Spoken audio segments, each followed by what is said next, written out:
For Toyota 86 Racing Series, Aaron Noonan and Warren Luff with you for this one. It's race 8 of the series. Cam Hill, the winner yesterday. Warren starts from pole. Aaron Seaton alongside with Jimmy Vernon, the points leader, and Tim Brook on row 2.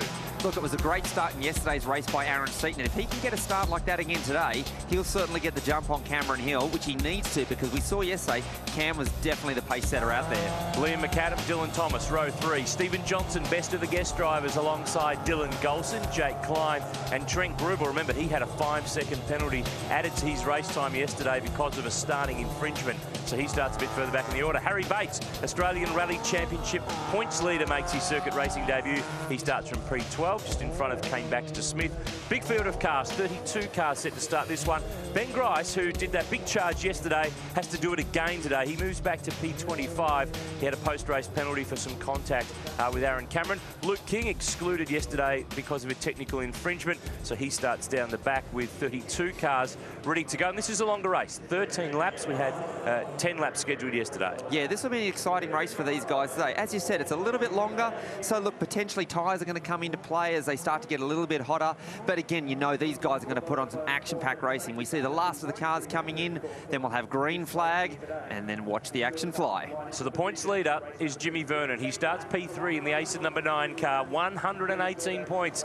He's his margin over the pole man. Cam Hill, 100 points on the line to win this one. 13 laps ahead. Will that be an unlucky number for someone? You never know. Let's go to turn 1. Cam Hill nails the jump. Aaron Seaton tries to go with him on the long run down towards this first corner.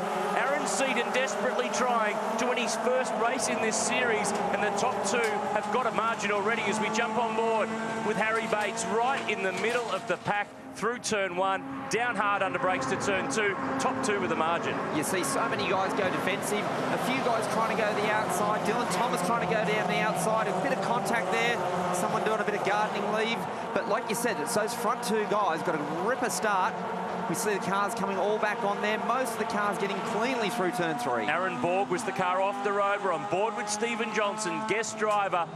First run for Stevie this year in the Toyotas. He was a great part of the series last year, and he's right in the pack, fighting there with Dylan Thomas, who grabs that spot. Jake Klein trying to muscle Trent Grubel on the run out of turn 5, up the hill to turn 6. Have a look at how tight this is. Harry Bates trying to make moves. He's not used to passing cars. He's not, and I had a good talk to him after yesterday's race, and he really loved his first racing experience. He saw someone get really sideways in front of him. We're back on board here with him. Tries to throw it down the inside there, backs out of it. But he's loving this circuit racing. He's loving not having someone telling him what to do with a navigator like he normally has. Dylan Golson right here with Stephen Johnson. It's just tight. Top 2 got a little margin through the first couple of corners, but Jimmy Vernon's been able to stay with them. Tim Brook sits 4th, then Liam McAdam. The little 2-litre 4-cylinder Toyotas pumping out about 180 kilowatts of power. And watch for these 2. Ben Grice, car 16, Luke King in 22, moving through the order. They've got speed. They will make their way up through the field. The question is, how far can they get? Well, we saw yesterday Ben Grice started off the back of the field, got through and made it actually into the top 10. Unfortunately, as you said, a little bit of a drama in yesterday's race. Started back in P25, so it'll be exciting to see how far he can come through today. Just needs to do a little bit more cleanly. 1 lap down. And Cam Hill, who has taken all 3 poles this year, he's won 3 races as well, leads the way. And again, as we saw yesterday, that top 4, they've just got that little bit more pace to be able to get margin. Let's have a look at a replay here of the start, and it was pretty even between the top 2. There wasn't much in it. The front row certainly got the jump on the rest of the guys, but Aaron Seaton didn't quite get the same start as he did yesterday, but he and Cam Hill definitely got the best starts out of the whole field.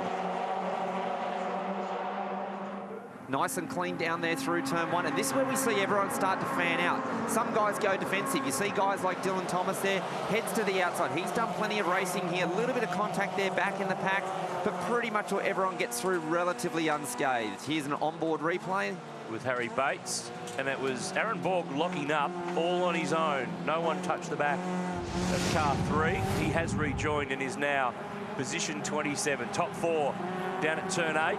It's Tim Brook in that orange and black car right at the tail of this group. And like you you said, that top four, exactly like what they did yesterday. They're just edging away, little bit by little bit.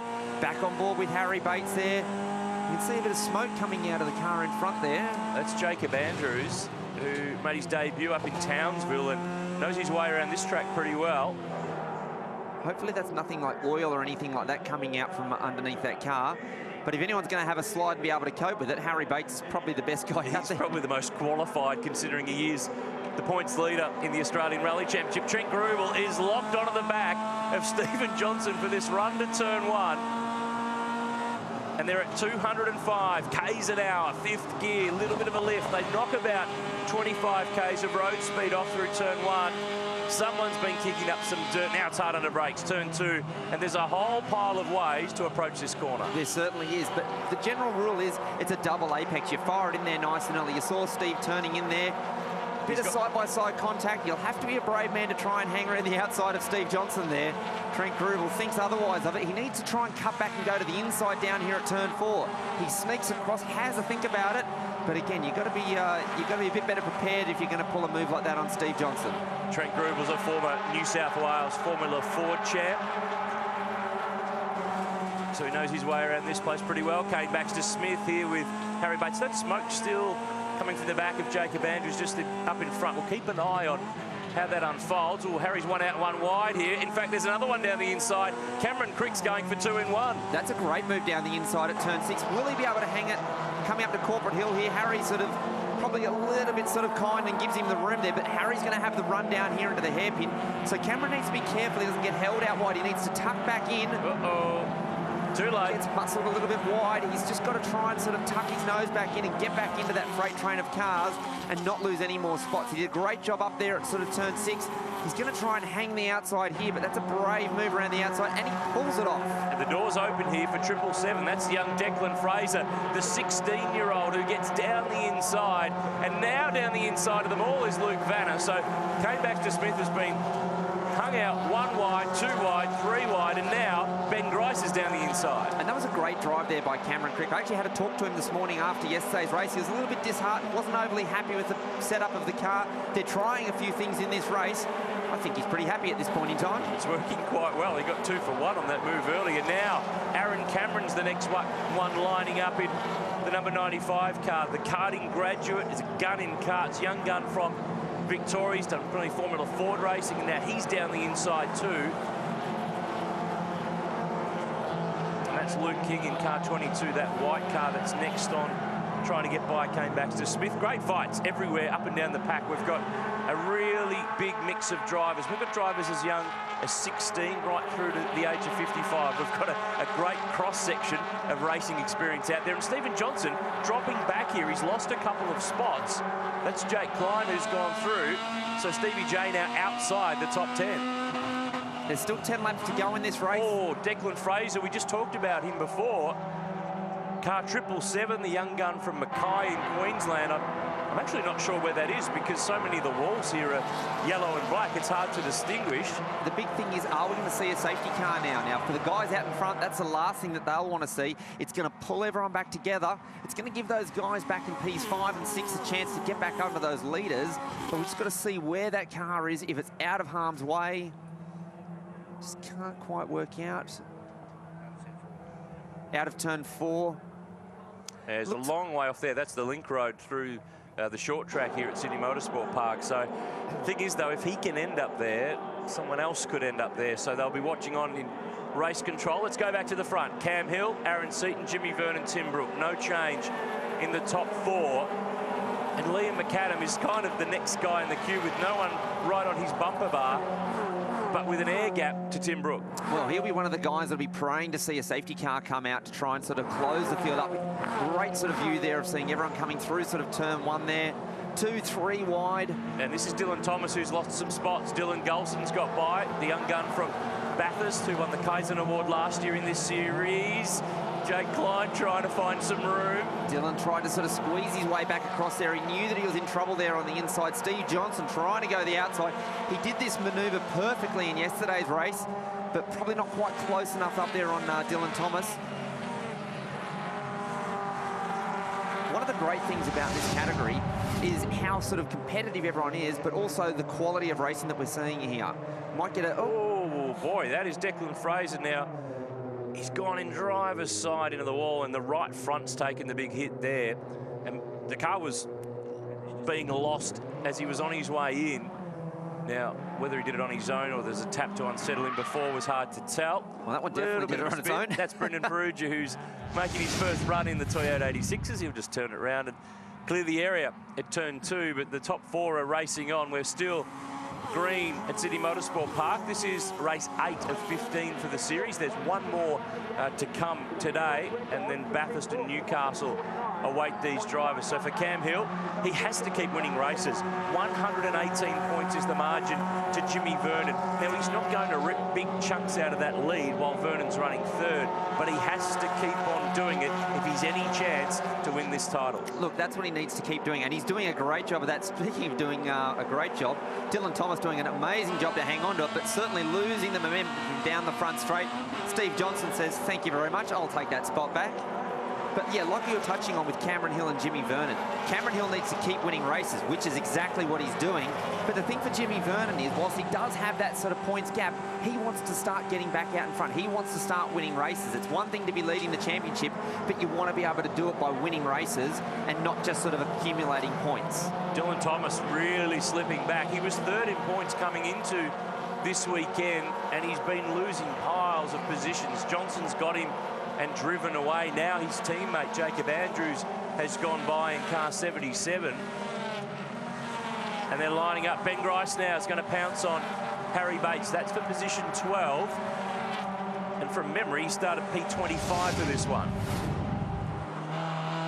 You can see Dylan Thomas just misses the apex, probably a little bit too early on the throttle. He tries to hang on to it because you don't want to be backing off and losing any speed down the straight, but just runs that little bit wide.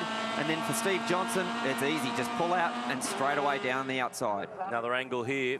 You can see out through the... I mean, Stephen himself was actually quite wide, but nowhere near as wide as car 27.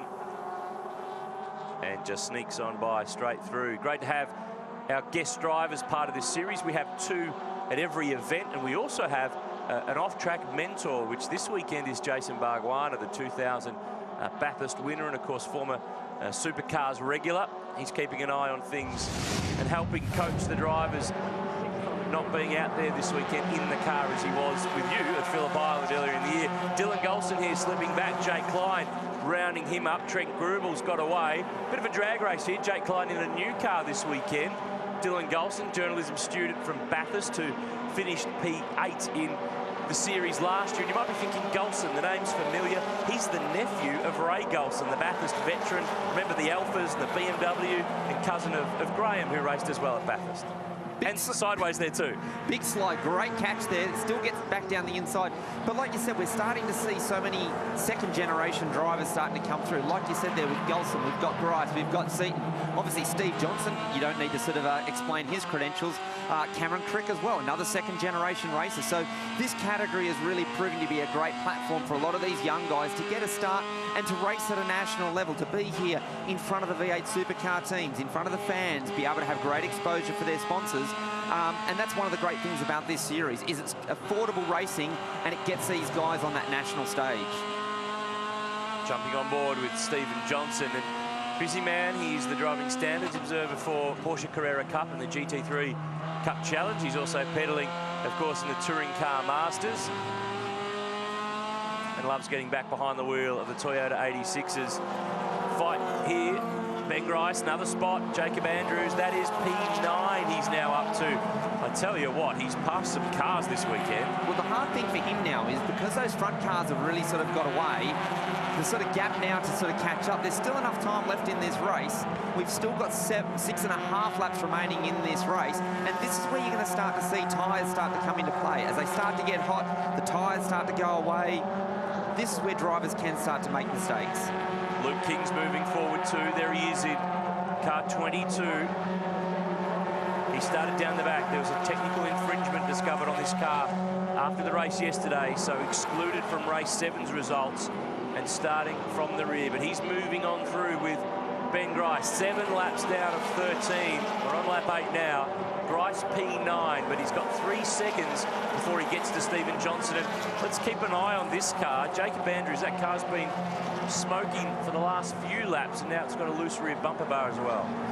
Well, that's really going to start to come to the attention of the officials in race control, because any loose bodywork, it might come off. It could cause a problem out there for other people. So he's got a few problems going on there. Most importantly, the biggest problem he's got at the moment, he's got a very hungry Harry Bates that's trying to chew that rear bar off for him. And this is the fight for the last spot in the top 10. Andrews is 10th, Bates 11th, Dylan Thomas right behind them. And as much as we make the gags about Harry and the Bates clan being from the dirt very successful when it comes to circuit racing too, with Neil and his brother Rick, of course, plenty of touring car experience at Bathurst over the years in not just Toyotas but also in V8 supercars as well. Great pack here. This is really good stuff. You've got 9 cars there separated by just under 2 seconds. So if there's anything that's going to happen in this pack, you can know that there's going to be something going on in that sort of intense pack back there. There's been a change there. Liam McAdam has got through to P4. He's got by Tim Brook, and Hill and Seaton have got a margin over Jimmy Vernon. They've just been able to sneak on by.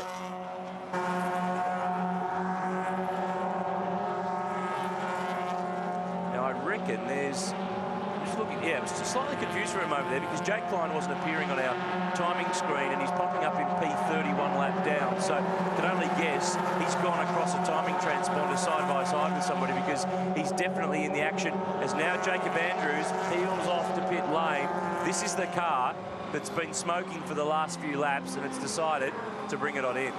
I'm going to assume that's probably by the direction of race control, obviously taking a bit of a look at that car with loose bodywork and a bit of smoke coming out of the back. So they've done the right thing and called him in for the team to have a look at that. So Harry Bates at the front of this queue's position 10. Aaron Cameron at the back of it is P16. You could throw a blanket over these guys. This is really good racing. This is what this series is all about. Here's Klein, Golson and Johnson, 6th, 7th and 8th.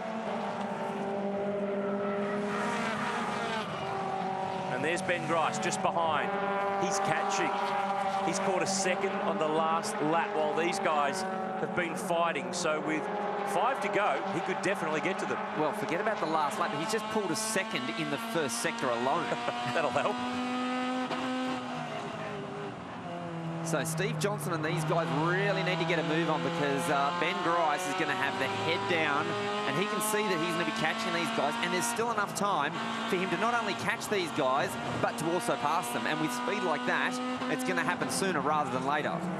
He's zeroing in. In fact, he's just about got to them on this lap. That's way quicker than we would have thought. There he is, car 16, using all the road, plus then a little bit more. Well, he needs to be careful there, because if you start getting all 4 wheels out over the yellow line there on the exit of that corner, the officials will let you get away with it once, they might let you get away with it twice, but if you keep consistently doing it, same as on the exit of turn 5, eventually you get the bad sportsmanship flag, because they don't like you going out over.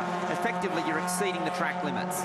Speaking of exceeding limits, this is going pretty well. Luke King trying to sneak down the inside on Dylan Thomas. Remember that Luke started even further back than Ben Grice. He was off the rear of the grid, the last row of the grid, and he's now up into just on the fringe of the 10. Now let's see if he can get a good run here through turn 1. He needs to stay right on the back of Dylan Thomas, beat him back to the throttle, watch him try and switch across to the inside here, flick down to the inside, late on the brakes.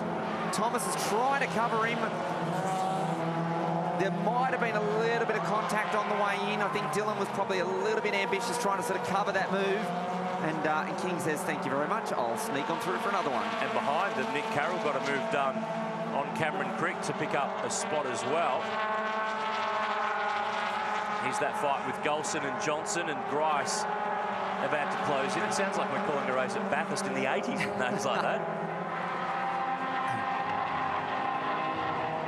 There's Harry Bates. Position 11, Luke King, Nick Carroll, Dylan Thomas, Cameron Crick going for another spot. He's in the gap. Now, this will slow them down on the exit. watch for the next car, Aaron Cameron, to try to figure out, okay, who do I go with here? Do I go with Cameron? Do I go with Dylan? Or do I just try to get them both? Well, that's the hard thing when you're the car behind. You're trying to sort of hedge your bets. You're trying to work out which is going to be the one to go. You can see Dylan just runs out wide there, but Cameron does all the hard work and runs wide down in the hairpin there. He just probably overcommitted himself. He tries the switch back here, and here we're going to have 3 wide. Now, who do you want to be? Which car do you want to be in? I want to be with Aaron Cameron. He's got them both. And this is exactly what I said before, but now he does the same thing. He makes a mistake. He throws the position away there. He had it done and just runs that little bit wide. He overcommitted on the way in. Cameron Crick gets that position back, but he now needs to go defensive. And he's trying to sneak across. Cameron's got an overlap. He's down the inside on the run to turn 1. Up front, Cameron Hill's been able to stretch the margin. He's comfortably leading, but this is the fight for 14th place. It's a good one. Now, can he do the same thing? Can he do the over and under here? Can he get back to the inside here? Probably not quite close enough. If anything, he needs to go defensive to stop Dylan Thomas coming back down the inside. Has a big lunge. No, contact's made. And off goes Aaron Cameron. Probably a little bit ambitious from Cameron Crick there. Overcommitted under brakes there. Got down the inside. Wasn't intentional, but just probably should have braked a little bit earlier and tried to move elsewhere. There's one for Greg Crick, the driving standards advisor to look into. And yes, same surname, not related though, Cameron and Greg Crick. Let's have a look again. You can see he's gone to the inside. He's still probably back a little bit too far. Throws it down the inside there. Definitely not down far enough down the inside there. And look, that's just a simple mistake. Obviously, he'll go and have a chat to him afterwards. But like you said, that'll be one for Cameron, for Greg Crick to have a look at. So will this one. That's James Wilkins having some contact with Luke Vanner. And at least with these ones, they've been able to pick themselves up, get going again, and we haven't had the track blocked or a car stopped or a safety car period. So getting a lot of laps in here. This is the fight for third. Liam McAdam got Tim Brook, dropped him off, and has now caught the series leader Jimmy Vernon with a couple of laps to go, zeroing in here, and a chance to grab his first podium in Toyota 86 Racing Series. He's got the lights on, and he's got the speed coming onto the straight. Again, probably not quite close enough. Maybe. Oh, this is tight. That's really close. He's going on with it. He gets it sideways down the inside. Vernon stays on the road. They get away with it. And that was every inch a crash, and they didn't do it. Well done. And look, you've got to take your hats off to both of those guys. Huge commitment by Liam McAdam to throw it down the inside, but also great awareness and great driving there by Jimmy Vernon to give him enough room. They both have a bit of a slide through there. Liam McAdam had a massive slide through there, but they went door handle to door handle. Both came out the other side. Jimmy Vernon still in that position. The margin ahead is too big. There's Aaron Seaton just disappearing out of shot. Let's have a look again. McAdam pops up the inside. He's almost in there. There's a big overlap. Now he gets sideways. He's carrying more speed than he normally would expect to. Vernon stays right out wide to give him all the road to either pass him or have a crash, and they got away with it. Look, there's some real big bumps down there on the inside when you get in tight like that, and you can see there, he just has the back of the car come out, has a secondary slide right there on the exit there. Jimmy Vernon's like, I'm out of here. I'm going to go right out wide, get well away from you. You can go and have your crash by yourself. Obviously, Liam loses speed on the run down to turn 2. Jimmy's able to cut across to the inside. They both live to fight another day. And these guys are fighting too. This is the fight for 11th place with Harry Bates, Luke King and Nicholas Carroll. Here's Grice, he's got Johnson. There's another spot. Like you said before, the straight out of the 80s, you've got Gulson, Grice, Johnson, all battling for position. Alpha, Commodore, Sierra. Not quite. Toyota 86s these days. Coming towards the end of this one. A couple of laps to go. There's another race this afternoon. Cam Hill has just started his last lap. His margin's 1.5 seconds back to Aaron Seaton, who in turn has 4 seconds over Jimmy Vernon. The big question there is, can McAdam get one more run and get his way onto the podium to finish off this race? Been plenty of action for us to be entertained by, but it's not over yet with that extra race to come. There's Jake Klein. He is actually in position 7. He's not showing on our timing screen because I think there's been a transponder issue with that car. This guy, though, he's the issue that they're all chasing. Car 111, the Southern Star Truck Centre 86 of Cameron Hill from Canberra. Aaron Seaton banking good points. P2 for the second day in a row. No pressure from behind too. No, but he'll be frustrated because right throughout this race, all he's seen is Cameron Hill just edge away little bit by little bit, lap after lap, and he hasn't been able to quite match him for that race pace. So, look, Aaron will go away with his dad, Glenn. They'll do their homework and they'll come back for race 3 and try and maybe tune that car a little bit just to try and improve the race performance. We know he's got great qualifying speed. He's got great opening speed in the first few laps of the race, but it's just that mid-sector of the race that they just can't seem to quite match the same speed that Cameron Hill has out of that car. He's got the pace, he's got the position, and he's got a couple of corners left to go. Cameron Hill is on his way home to his 4th race win of the season. And if you add together what he did last year, this will be his 9th win in Toyota 86 competition. No one has won more races in this series than this young guy. He's a star of the future. He's a name to watch, and he is going to eat back more. A couple more points in that championship lead as he comes onto the final straight. Cameron Hill picks up the win in race 8 at Sydney Motorsport Park. Aaron Seaton second, and Jimmy Vernon, the series leader, will hang on to that final podium position by a small margin, just a 1/10 of a second, back to Liam McAdam. Tim Brook is next across the line from Trent Grubel, then Jake Klein in 7th. Ben Grice has gone from 25th, I think it was, to 8th, and Brendan Ferrugia has not made it to the finish line, and that looks like the run up to the second last corner. No, this is actually, oh boy, it's just turn 1. That's a high speed off into that tyre wall, which has done the job, absorbed the impact much nicer than hitting that concrete wall that's behind it. And he's upset because his new car is not as it was when it started this race. Let's recap how they finished race 8. Hill, Seaton and Vernon are on the podium. Great job from Liam McAdam, Tim Brook, Trent Grubel. Jake Klein did finish up there in that top 10, but he's not showing on your timing screen. Johnson, Golson, Harry Bates next in a great job for our guest drivers who really mixed it with the regulars. Luke King, well done, back of the grid to 11th place. That was a great job. Dylan Thomas, that hurts his series. He slips backwards to 14th. Nice job, Callum Jones. New car, P15 for him. Lachlan Deagle from the back of the grid, he got to 20th. So starting at the back means that you tend to move your way forward in these races. Aaron Borg was off the road at turn 2. He finished P21. A couple of cars, though, ended up either in the wall or in the pit lane.